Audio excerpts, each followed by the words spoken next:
सत्संगत जी, प्यार से कहना धन्यकार जी।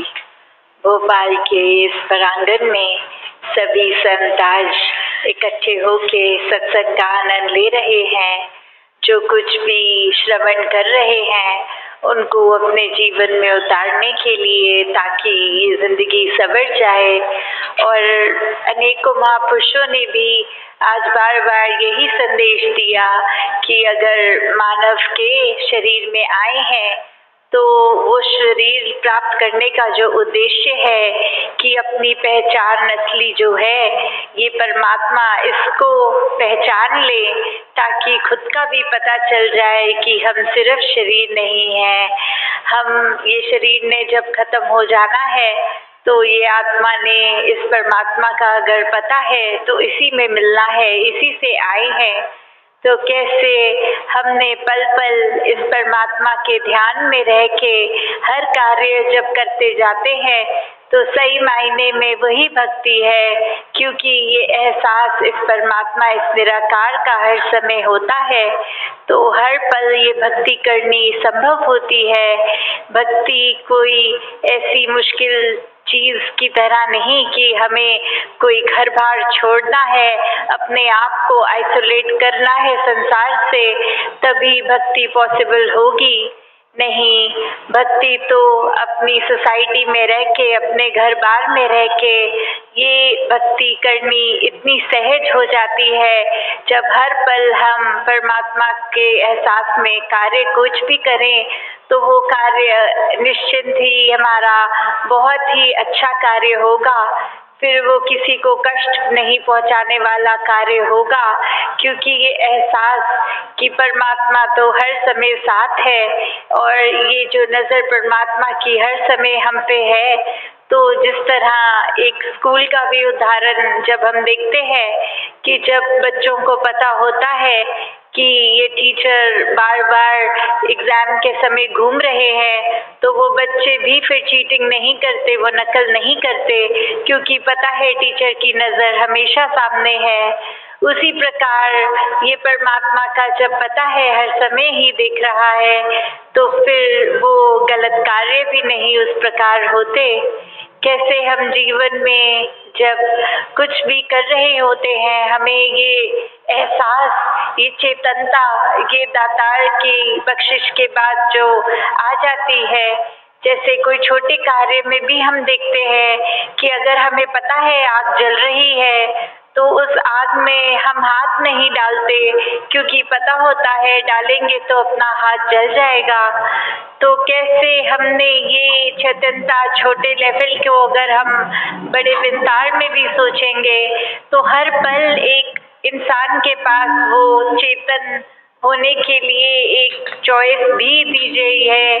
कि हम चाहें तो ऐसे कार्य करें जो हमारे लिए और संसार के लिए एक बहुत ही उत्तम कार्य हो सकते हैं। हम अपने मनों में प्यार रख के जब कोई भी कार्य करेंगे तो वो बहुत अच्छी तरह कार्य निभेगा भी।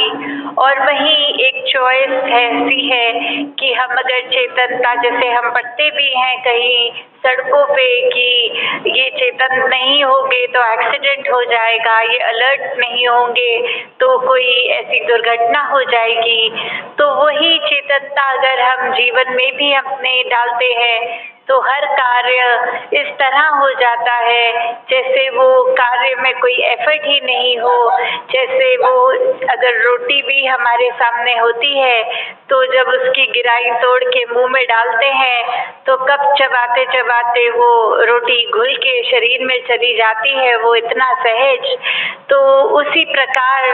जब जब ये परमात्मा, ये निराकार हमें याद है, हम हर पल एक बहुत ही स्थिर मन से होते हैं। एक जैसे एक रस जिसकी हर एक पीर पैगंबर ने भी बात की, चाहे गौतम बुद्ध जी की भी बात कर ले, जो बैलेंस, वो मिडिल पाथ की बात थी कि एक रास्ता बीच का, इतने एक्सट्रीम, एक बिल्कुल ही कोई दो कोने ऐसे ऐसे नहीं पकड़ने, एक अपना संतुलन बना के ये मिड पाथ एक बीच का लेना है। क्योंकि जैसे हम अक्सर सुनते हैं, कोई भी चीज़ की अति तो फिर नुकसानदायक ही होती है। और भक्तों ने जहाँ ये भी बात समझाई, साथ ही समझाया कि एक अगर हम एक्सट्रीमली एक अति कर दें अपने मन में एक अच्छे व्यक्ति होने की, तो उसका फिर कोई नुकसान नहीं है। हमने एक अच्छे मानव बन के जहाँ पूरे ही संसार के लिए सुख शांति चैन अमन का पैगाम सिर्फ मुंह से नहीं देना, खुद अपने व्यवहार में वो पैगाम ढालना है, ताकि एक कई बार कुछ कार्य अगर किया जाता है तो वो कार्य अपने आप में ही प्रमाण है। और अगर किसी चीज़ का सिर्फ चर्चा करते रहेंगे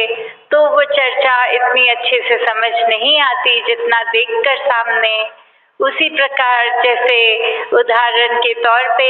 हम पानी का जिक्र करते रहेंगे तो प्यास नहीं बुझेगी। पानी को हमें अपने मुंह में डालना है प्यास बुझाने के लिए। और वही बात फिर जो आज कुछ नए सज्जन भी सत्संग में आए होंगे, तो जिक्र वही कि हम परमात्मा का नाम तो लेते हैं, इसकी पूजा अर्चना भी करते हैं, पर ये भक्ति तभी संभव जिस तरह पानी को मुंह में डालकर ही प्यास बुझती है, वैसे ही इस परमात्मा को जब रूबरू अपने सामने देखकर इसका एहसास किया जाता है, तो ये तभी जिसको जान लेते हैं उसी से प्यार होता है। और यही प्रेमा भक्ति कि फिर ये प्रेम इसी परमात्मा से होना संभव है, इसका एहसास इसको सामने देखकर। तो हर कोई अपने जीवन में जहाँ ये जो माध्यम सेवा सिमरन सत्संग है, इस पे जब जब चलते हैं तो यही एक रिजल्ट के लिए कि ये परमात्मा का किसी भी बहाने एहसास जमा रहे मन में, ये तार जुड़ी रहे। तो हर पल जहाँ हमने अपने सुधार के ऊपर कार्य करना है, वहीं एक अगर किसी और का कोई कार्य चुभने वाला हो तो कैसे उसको भी नज़रअंदाज करना है, उसके लिए भी इस परमात्मा से क्षमा मांगनी है कि ये व्यक्ति भी जहाँ अपने मन में भी बेचैन है, वहीं उस व्यक्ति के बोल कर्म भी औरों को चोट पहुँचा रहे हैं। तो कैसे ये एक हर कोई सिर्फ और सिर्फ सुकून देने का काम, ये राहत, ये जख्मों में एक मलहम लगने का काम करे, ना कि जख्मों पे नमक छिड़कने का।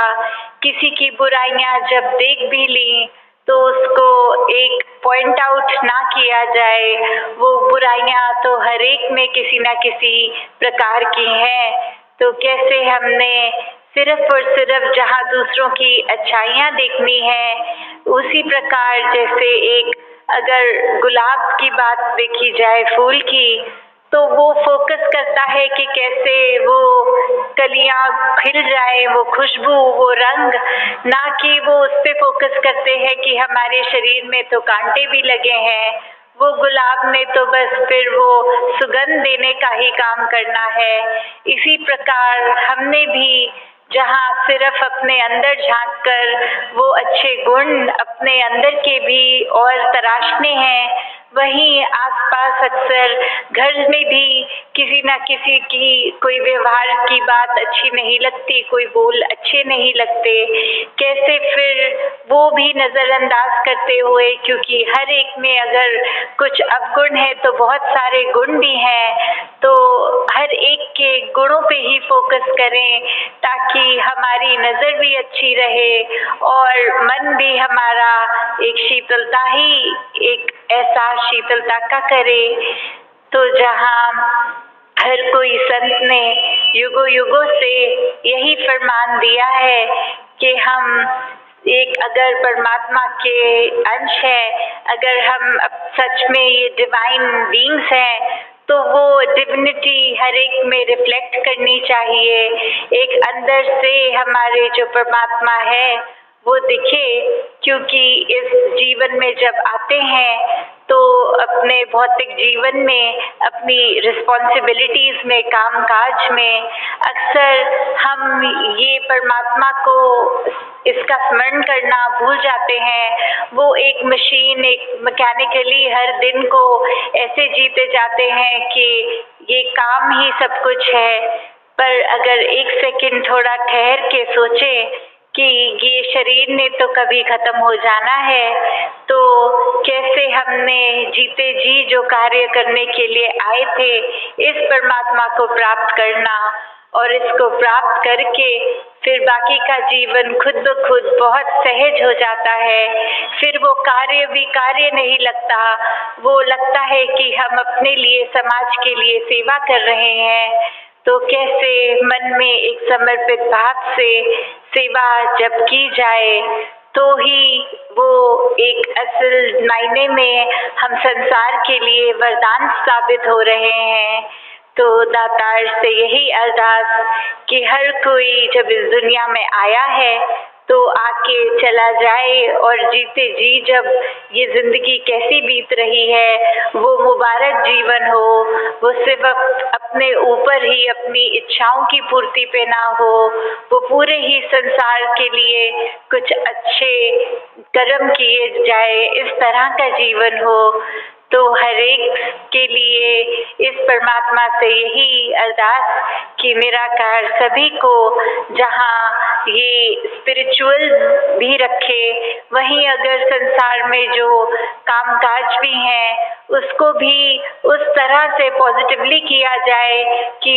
ये गैजेट्स का ही एग्जाम्पल देखें कि अगर एक टेलीफोन भी है, मोबाइल है, तो उसका जहाँ एक सदुपयोग भी किया जाता है और दुरुपयोग भी। आजकल हम देखते भी हैं कि बच्चों में भी वो मोबाइल गेम्स की इतनी एडिक्शन हो गई है कि सारे पेरेंट्स, माता पिता समझाते हैं कि थोड़ी देर फ़ोन को साइड रख दो, अपनी पढ़ाई में ध्यान रखो, और वहीं वो फ़ोन हमको इतना काम भी आता है कि कहीं अगर कोई इमरजेंसी है तो फटाफट फ़ोन उठा के वो कॉल भी कर दी जाती है। तो अपने आप में तो वो मोबाइल फ़ोन ना अच्छा है ना बुरा है, हम किस तरह उसका उपयोग कर रहे हैं उस पे डिपेंड करता है। तो ऐसे ही संसार में हर इंसान के जहाँ अच्छाइयाँ भी हैं, कमियाँ भी हैं, हमें अपने जीवन में अपनी अच्छाइयों को ही जीते चले जाना है और औरों में भी सिर्फ और सिर्फ अच्छाइयाँ देखनी है। तो दासी और समय ना लेके इन्हीं शब्दों से आपसे आज्ञा लेगी। साथ संगत जी, धन निरंकार जी।